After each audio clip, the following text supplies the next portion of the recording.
Welcome back, everybody. My name is All Fun and Games. I stream every day on Twitch TV, and I also make fun videos here on YouTube. But lately, I've kind of been getting into this rut of what is happening in Don't Starve Together. And I think a few other people have kind of asked a question. What are we really doing in the constant? Now, I kind of wanted to do like an overview of just kind of, I've been making a few videos here and there where obviously I'm talking about the future for Don't Starve Together, what I think it could be, what you think it could be, and kind of just playing it off by words with that. But I think there's bigger things to talk about. So let's go ahead and talk about that right now. So I'm going to try to keep this video semi-short and not really drag it out too long because I really care more about the comment section than me blabbering on about what I might think's going to happen or what I wish needs to happen in Don't Starve Together, because I have a little bit of time to kind of talk about that. But I more or less just want to know what you guys think.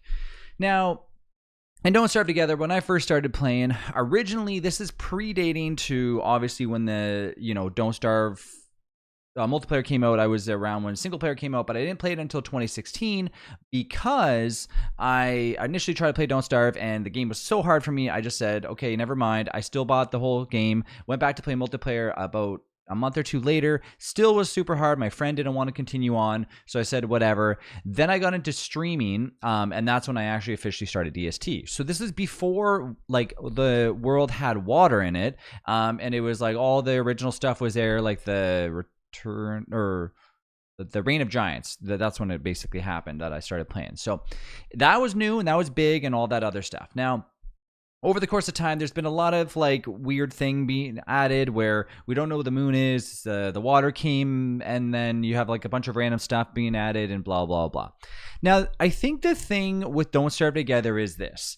When you look at the game, you kind of look at the map, and the problem is like the same thing with Terraria. When you zoom out of a map and you can see the entire world, it almost looks smaller when you think of it versus kind of a variation like Minecraft. Now, the reason why I'm saying that is because a game like Minecraft, for example, the world is so huge that sometimes finding a biome in Minecraft can take you hours, where finding a biome in Don't Starve Together can take you a matter of seconds or minutes, for that matter, right? So the thing is that when you put them in contrast and say, wow, this game got a massive update, it really just varies on the size of the game. And Don't Starve Together is a very small game, so we kind of look at it and go, okay, this update came out, but wow, it's just not enough for us. Or this update came out and it is a lot, but I've ran through the update pretty quickly. So that being said, when it comes to updates in Don't Starve Together, we kind of have to look at it in a different format than what we are normally used to because we're always comparing them to other games. At least I am anyways. So, for example, when the water update came out and all that other stuff, I was like, wow, this is a crazy big update. Let's get ready for something huge. And then over time, you kind of had like the Monkey Island, which is to me for nothing. Pearl Island is like nothing. The random like mangrove area, it's like, sure, that's kind of cool. And over time, you really compare it to other games, or you even compare it to like the Don't Starve DLC Shipwreck. Now, I'm not knocking any of this stuff and saying it's horrible and it's like not worth my time, but what I'm saying is that it doesn't really gain the same attention as something like a giant biome like the Dragonfly Desert or something like that, that really is not necessarily a game changer, but it's an area of the map that you go to frequently because it has new things to it and it's large and in charge, like it has a new biome that has a new feel and all that other stuff. Now, the Moon Island for me was a huge thing that actually was pretty cool. Everybody went to it and said, wow, there's a lot of stuff here. So I actually thought over time we would have more stuff like that. But obviously things were changing and I don't know. So I still think, and this is me talking in a positive side, I still think that because we're getting all these incremental updates that are still pretty substantial, I think behind the scenes, something big is going to happen to Don't Starve Together. It kind of has to. It really does. Clay's kind of met that threshold of, if we look at it and we say the game came out, around 2016, or that's when I started playing anyways, or whatever, or 2013 or whatever it might be. Let's just imagine that there's a 10-year mark, because we know that there's a 10-year anniversary of Don't Starve. Now, of Don't Starve Together, that's a different story. So when we get to that point, you kind of have to inject a ton of energy into a game to really revamp it. Now, yes, there's been spikes in the amount of people that have played it on Steam and whatever else, but I have noticed a decrease in the people that I know that play Don't Starve Together, and for that, they're just waiting for some big content to come out. So Anyways, now we fast forward to what we've recently had, where we're the shadows and all that other stuff, which is pretty cool. And we have another skill tree, basically another character refresh, which is desperately needed.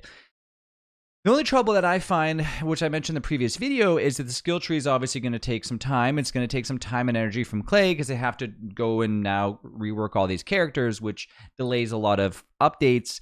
But I think, like I said in the previous video, that I think that it's delaying it because there's something huge at the end, or at least I'm hoping. So what happens is it kind of says, here's some content, and it gives us enough time to really put pressure on the big things to come. So maybe another major expansion for Don't Starve Together, not necessarily a DLC, but something accordingly like that.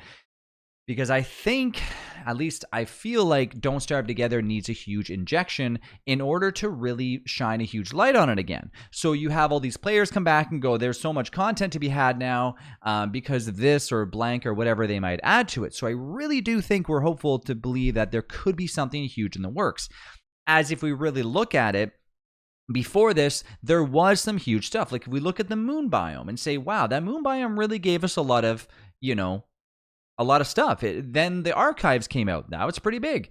And then updates started kind of getting a little bit tinier and tinier and tinier and still pretty decently timed.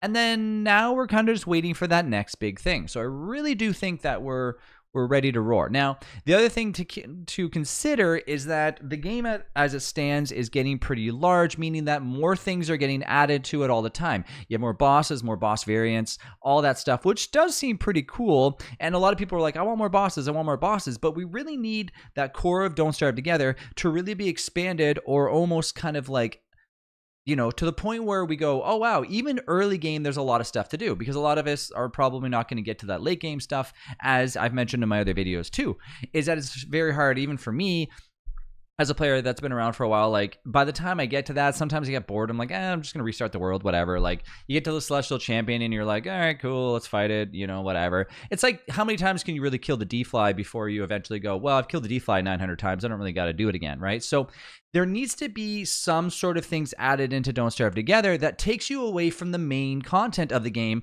and puts you in a different mode. This is why I've been saying things like Don't Starve Together dungeons, a whole new world that kind of like incorporates like a survival mode shipwrecked variant, just different types of things that might change the way you're used to playing Don't Starve Together on a whole, so you kind of lose track of how the normal survivability is in Don't Starve Together and eventually find your way tracking back to that.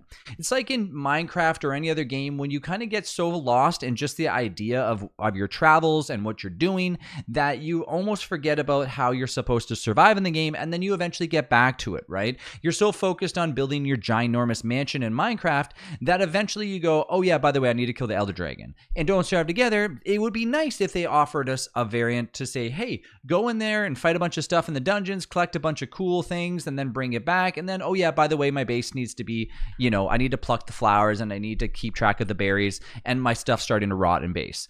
Because otherwise, all we're really focusing on is the survival mode of Don't Starve Together, and that could get pretty tedious over time. You really have two options, mega base or continue the story. And most players are struggling to either get through the game, and then finally when they do, they're really focused on mega basing. So, in conclusion, or at least at the very end of this, I do think that we need a big influx in Don't Starve Together. I'm not saying I don't enjoy the game right now.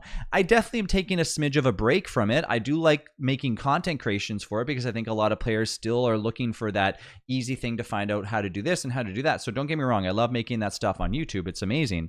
But when it comes to actually playing the game after so many hours, you kind of look back and say, what's really exciting to me about this game anymore? Well, for one, I enjoy playing with new players, and I enjoy playing with other players that I've been waiting that they've been waiting to play for me to play again, and I've been waiting for them to play again. So when I do jump back on, it's great to see them again and play. But when you finally get to the down and dirty of Don't Starve Together, and you start up a world, do you not kind of feel a little bit of repetition? You start off by doing a little bit of your twigs. You get a little bit of your... So you get a little bit of twigs. You get a little bit of rocks. You get a little bit of random resources. And what do? Well, you bring them around and you make your base. Then when you make your base, you construct a new base. Then when you make a new base, you make your farm and everything look nice. Then you go through the seasons. Then you decide if you want to fight bosses, and then you start to survive. Which, does make a lot of sense. But in the end, I'm just kind of thinking that when we finally get down to the repetition of it, how far do we really take it before we kind of get a little bit kind of almost bored of that? And I'm not saying that I am bored of it, but I'm saying that you need to have almost a different autopilot. So for example, right now I have autopilot when I play Don't Starve Together, at least so I feel, until like a little bit times have passed and I'm like, let's fight a boss, let's fight a boss, let's fight a boss. Now, tell me if I'm wrong about this. It would be nice to almost catch yourself off that autopilot by either the game telling you that you can no longer just go and grab twigs because you're in a different format of Don't Starve Together. I also would like to see, and actually love to see, a different form of light in the game. Don't Starve Together is very gloomy, and honestly, the contrast of the game was good at first, but when you play Shipwrecked for Don't Starve, you realize all the colors there exist, and the color cubes are amazing. They really make the game vibrant. They make it feel nice when you're watching the game and playing the game too. When you switch over to Don't Starve Together, regular mode, without those color cubes in there, you're kind of looking at a game and going, oh yeah, like the colors are a little bit washed out. They're just not as nice as it is in Shipwreck. So I would actually like to see a little bit of options to make it either look like Shipwrecked or have those same colors. Now, there are color cube mods, which I've showcased before, but let's be real, some players don't like to do that. So if Don't Starve Together, or sorry, if Clay were to just give us the option and say, make it look like Shipwrecked by a color cube, I would love that. I think it would look amazing. Let's add some beaches in Don't Starve Together. The funny thing is, we have all this land in Don't Starve Together. Where in the hell are the beaches?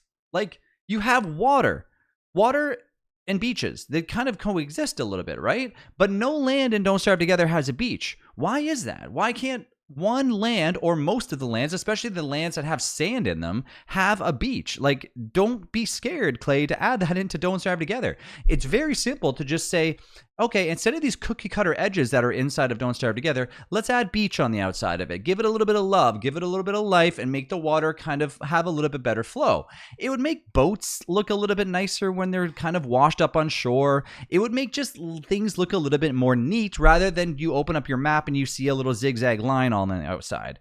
There's a lot of little different features that I think that Don't Starve Together could really take in, rather than just focusing on, okay, let's go and add like a monkey island in the middle that now you can turn into a monkey and all this other stuff that almost confuses new players and almost kind of like deters old players that have played Don't Starve Together from doing all this extra tedious stuff.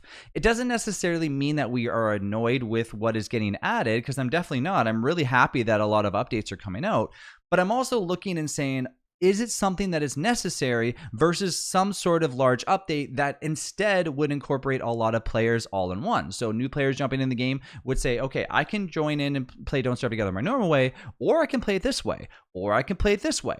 Adding survival mode, adding wilderness mode and endless and survival, that doesn't change the way you play Don't Starve Together. That just means when you die, the game either ends or it continues, or you spawn back as another player. That doesn't alter the way that you're playing Don't Starve Together in any way.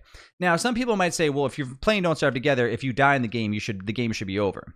Well, let's be honest here. That's not the way that this works. We're all here to learn, especially new players should be welcomed in Don't Starve Together. If you're telling them that they need to die and then immediately restart the world, sure. But they eventually need help to learn, so the way of learning that is basically going into either endless mode or kind of like an adventure mode, like an early mode, so that way they can get used to the game. And then from there, I still think more things need to be added. Anyways, in conclusion, 2.0, I still think that there's a lot to be had for Don't Starve Together, and I'm a little worried with this new character refresh that it's going to take a long time before we get there. So being patient is probably really key right now, but I would really like some insight on what we're to expect on Don't Starve Together coming soon, because I think next year is a very crucial year for Clay. I think that they are making a lot of other games, and that's great too, and I'm worried that I don't know if Don't Starve Together is really going to be their primary focus, or if it's just going to be like a consistent small updates here and there, or if we are focusing on something pretty large. Now, we know the crossover came out with Cult of the Lamb, and I was expecting it to be pretty big, and it turned out to be pretty dang small. So that is hopeful, because I think that Clay could have 75% of their core developers for Don't Starve Together focused on this huge update, while 25% of the developers are kind of updating the game accordingly. I don't know if that's for sure true. I honestly have no idea. Clay, you know, is very secretive with stuff because they like surprises, and for that, that's pretty cool. And they always have weird things in the work. So it's hard to really say exactly what's happening. I am hopeful. I think Don't Starve Together is probably going to get some huge influx of players coming soon, because I do think a huge big update is bound around the corner. The only thing is that we're getting into the year of the blank, which means kind of another little bit, a few months where we kind of get that lull period where it's like, here's the year of the blank, enjoy. Like last year was a beefalo and stuff and whatever. So I don't know what to expect. But I do hope that when all of these character refreshes or skill trees or whatever you call them are done, which probably will take a while, that we'll finally have that big announcement that we're ready to have. And I'm hoping that next year we get a little glimpse into that. And if it doesn't happen, that's fine. I just worry about Don't Starve Together just a smidge. There's a lot of player bases that I miss seeing playing Don't Starve Together, and you know who you are, and I really miss watching you play Don't Starve Together. So the thing is, if I miss watching you, and I'm a streamer and people miss watching me, I'm hoping that Don't Starve Together as a whole can still continue on. Now, the thing is, like I said, Don't Starve Together is pretty popular still. It's still pretty big on Steam and all that other jazz. But the trouble is when you get into the world of Don't Starve Together, where players start to drop off that normally you would see on a daily basis, that worries me a bit, because there's a big influx of players that happen when you go through the process of, you know, having drops on Don't Starve Together, and then all of a sudden those players after a week are gone. The thing is, how do you keep those players actively playing? You shake up Don't Starve Together to the point where these new players have countless hours in time in order to play Don't Starve Together. How do you do that? You change the world entirely, so now they're playing a new format. Bring in a shipwrecked variation of Don't Starve Together. Bring in a world shakeup where everything's randomized. Bring in random things to Don't Starve Together that players are not used to. Bringing in a small biome or a small little area, unfortunately, won't really do it. So I don't know what the very positive note is on this, but I'm hopeful. So anyways, we'll go ahead and see. And from there, I wish Don't Starve Together luck in 2024. And Clay, you're doing a great job. Keep it up. I will see you later on. Thanks again for watching.